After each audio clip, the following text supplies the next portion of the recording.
का शताब्दी वर्ष है और स्त्री दर्पण इसे मना रहा है। यह एक बहुत ही खुशी और गर्व की बात है। स्त्रियों की एक संस्था स्त्री दर्पण के नाम से, जिसमें स्त्रियां ही संचालिका हैं, स्त्रियां ही सब कुछ करती हैं और सूत्रधार सहयोगी के रूप में अन्य लोग भी शामिल हैं, लेकिन मुख्य भूमिका में स्त्रियां हैं और वो शिवानी जी की रचनाशीलता को सेलिब्रेट कर रही हैं। इससे अच्छी बात कुछ हो नहीं सकती। बेहतर है कि इस सिलसिले को और भी आगे बढ़ाया जाए और ये पहला प्रोग्राम है। मैं चाहूँगी कि शिवानी जी पर और तैयारी के साथ कई प्रोग्राम किए जाएं और इस तरह के हॉल में इतनी दूर ना करके और छोटी बल्कि कम साधन युक्त जगहों पर ये चीज़ें की जाए, क्योंकि शिवानी जी के पाठक जगह जगह हैं, हर पीढ़ी के हैं, हर तरह के हैं, हर वर्ग और हर तबके के हैं।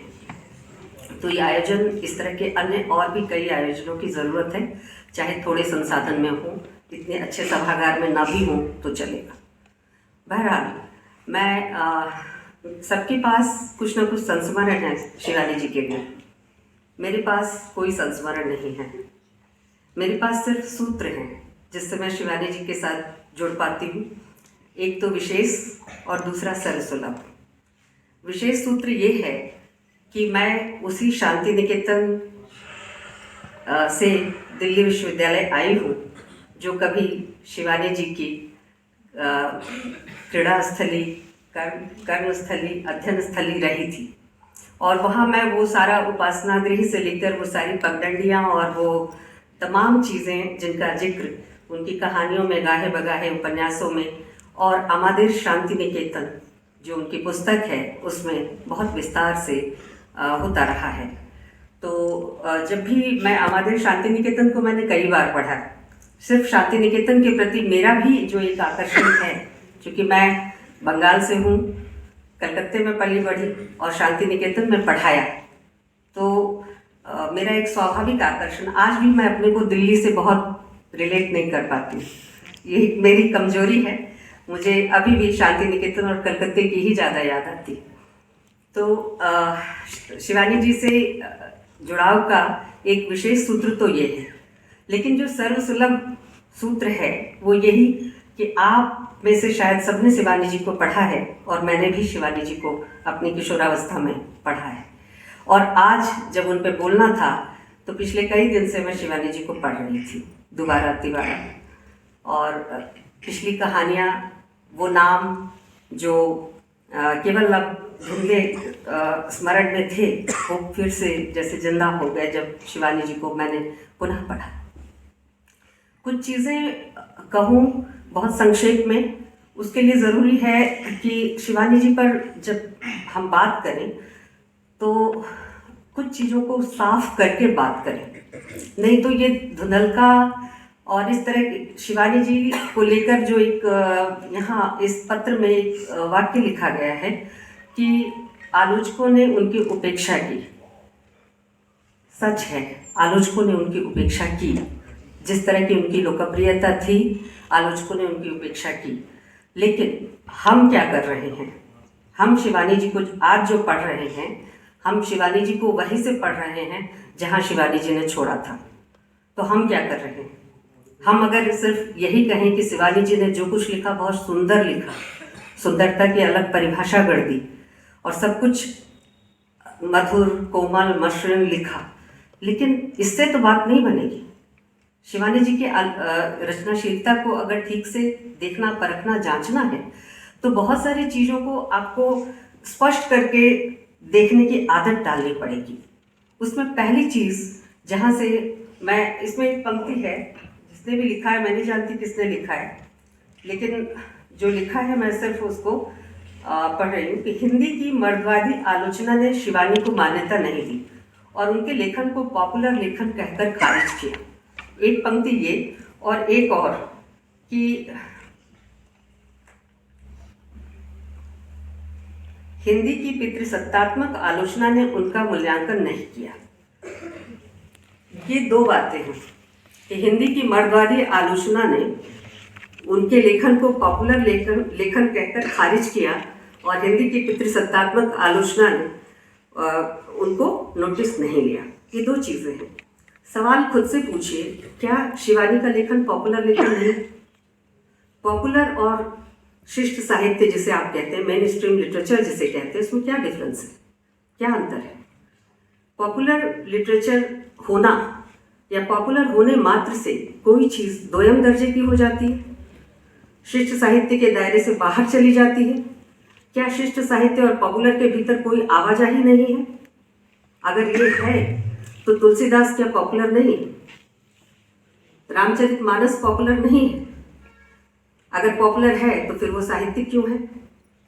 तो पॉपुलर और साहित्यिक में इतना कोई टाइट सेगमेंट नहीं है कि लोकप्रियता के पैमाने को केवल आप कसौटी बना दें और कहें कि जो सबको समझ में आ रहा है वो पॉपुलर है, और पॉपुलर अगर है तो फिर उसमें बुद्धि विलास के लिए जगह ही क्या है? तो फिर तो वो शिष्ट और जो मेन स्ट्रीम साहित्य है उसके लिए वो चीज़ है ही नहीं, वो सबके लिए है। जो साधारण लोग, कम पढ़े लिखे लोग भी जिससे अपने को जोड़ पाए, जिससे अपने को रिलेट कर पाए, वो अगर पॉपुलर है तो निश्चित तौर पर पॉपुलर की ये परिभाषा सकारात्मक परिभाषा है। सर्वसाधारण को अगर जोड़ पाना साहित्य के जरिए संभव होता है तो पॉपुलर की एक अच्छी बात है।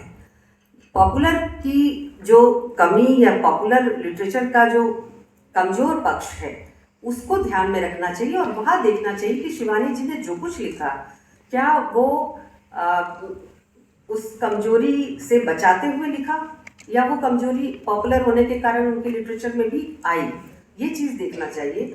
और इसके लिए आलोचक की सतर्क निगाह की ज़रूरत है। मैं आज, चूँकि ये मौका नहीं है उनके उनकी शताब्दी वर्ष का समारोह है, तो कभी विस्तार से जब इसकी चर्चा हो तो इस पर बात करना चाहूँगी। फिलहाल मैं सिर्फ इतना कह रही हूँ कि शिवानी जी का लेखन पॉपुलर भी है और साहित्यिक भी है, दोनों तरह का लेखन है। और एक चीज़ ध्यान रखें कि पॉपुलर और साहित्यिक की कोई टाइट खेमेबंदी नहीं है, दोनों में आवाजाही होता है। और लोकप्रिय होना हर एक रचनाकार की ख्वाहिश होती है। हर व्यक्ति चाहता है कि उसका उपन्यास, उसकी कृति, उसकी रचना सबको सुलभ हो, सब पढ़े। मुश्किल तो यही है कि रचना सुलभ नहीं है आसानी से। रचना खरीदने के लिए पाठक को मंडी हाउस, और मंडी हाउस से भी अब दुकानें बहुत उठ गई हैं, पता नहीं कहाँ कहाँ जाना होता है। बुक फेयर लगा है, कितने लोग जाएंगे, कितने लोग खरीदेंगे, उसका आंकड़ा देख लीजिए। तो पढ़ने की आदत और उपलब्धता ये पॉपुलर के लिए और ज़्यादा एक सुविधाजनक सरणी उपलब्ध कराती है। तो किताब उपलब्ध भी हो, किताब लोकप्रिय भी हो, किताब से पढ़ने वाला अपने को जोड़ भी पाए, शिवानी ने ये कर दिखाया। शिवानी की रचनाओं में ये चीज़ें हैं। तो शिवानी जी के लिए ये कोई नकारात्मक आलोचना नहीं है कि अगर उनकी आलोचना पॉपुलर या लोकप्रिय है। और रही बात पितृसत्ता की, जो इस पैम्फलेट में लिखा है कि पितृसत्तात्मक आलोचना ने शिवानी के उपन्यासों और कहानियों को नज़रअंदाज किया, तो ध्यान दीजिएगा कि हिंदी आलोचना की जो लेगेसी है, हिंदी आलोचना का जो ट्रेंड है, वो है ही पितृसत्तात्मक। उसमें स्त्री आलोचकों की अभी पैठ नहीं है या कम है। अब वो अपनी जगह क्लेम कर रही हैं, अपने आलोचकीय दृष्टि को प्रस्तुत कर रही हैं, रचनाओं को परख रही हैं और उस पर अपनी बात दूसरे पक्ष से रख रही हैं। तो और एक और चीज़ देख लीजिए कि हिंदी आलोचना का जो अब तक का चला आ रहा ट्रेंड है, उसने स्त्री लेखन को विशेष दर्जे का लेखन माना ही नहीं। उसने स्त्री लेखन को पुरुष लेखन की कसौटियों पर, मुख्य धारा के लेखन की कसौटियों पर ही कसा। तो जाहिर है कि जब चयन का सवाल आएगा तो उसमें शिवानी की जगह पर और सारे नाम उभर कर बाहर आएंगे, शिवानी पीछे छूट जाएंगी। क्योंकि एक तो आपने उनको लोकप्रियता के खांचे में डाल दिया, दूसरा आप उनकी रचनाओं को स्त्री केंद्रित कहकर ओझल करने के आदी रहे। स्त्री केंद्रित होना, स्त्री की समस्याओं को केंद्र में करके रखना, यानी रोने धोने का काम करना। सुंदरता की बातें करना, मधुरता और कोमलता की बातें करना, समाज की बुराइयों पर टिप्पणी करना, लेकिन नजरिया स्त्री का होना, तो ये तो अपने आप में पीछे रखे जाने लायक है। तो पितृसत्तात्मक आलोचना की जो परंपरा रही है, हिंदी आलोचना में अभी तक छायावाद और उसके बाद नामवर सिंह और रामविलास शर्मा तक और आजकल के आलोचकों तक भी पितृसत्ता जैसे शब्द से ही परहेज है। पितृसत्तात्मक सत्ता के खिलाफ, पितृसत्ता के खिलाफ अगर कोई रचना लिखी जाती है, स्त्री उसमें विद्रोही और समाज की दी हुई परिस्थितियों को स्वीकार न करने वाली होती है, तो जाहिर है कि वो साधारण तरीके से हजम तो नहीं होगी।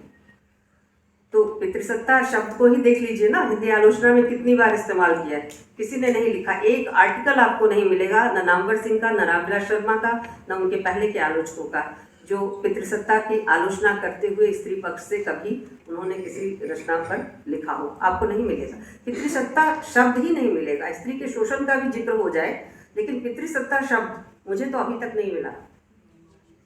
तो पितृसत्तात्मक आलोचना दृष्टि से हम उम्मीद ही क्या करें।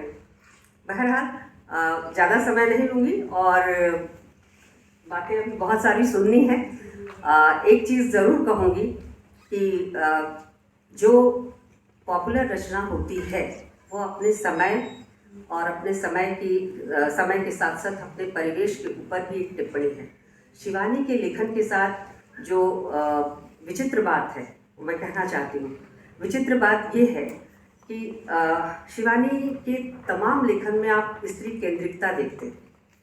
कोई ना कोई नायिका है जिसके दुख की महागाथा, एक ट्रैजिक सिचुएशन है, और वो ट्रैजिक सिचुएशन स्वयं शिवानी करिए क्षमा जो उनकी कहानी है और मेरी प्रिय कहानियाँ जो अभी सुदीप्ति के हाथ में है, उसकी भूमिका में वो लिख चुकी हैं कि उनकी रचनाओं के पात्र जो हैं उनके अपने परिवेश की उपज है। उन्होंने कहीं ना कहीं उन पात्रों को देखा है, उनसे टकराई हैं और उसके प्रभाव में उन्होंने उन पात्रों को सृजित किया है।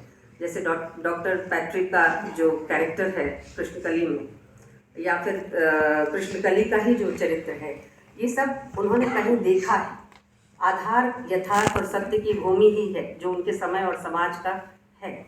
लेकिन स्त्री केंद्रित रचना होने के बावजूद भी अगर हम शिवानी की रचनाओं को पढ़ते समय गंभीर संकट से गुजरते हैं, क्या शिवानी की इन रचनाओं में जो स्त्री केंद्रित रचनाएं हैं, इन रचनाओं के सहारे क्या हम अस्मिता या पहचान का जो विमर्श है उसको थोड़ी दूर आगे लेके चल सकते हैं, एक सवाल है।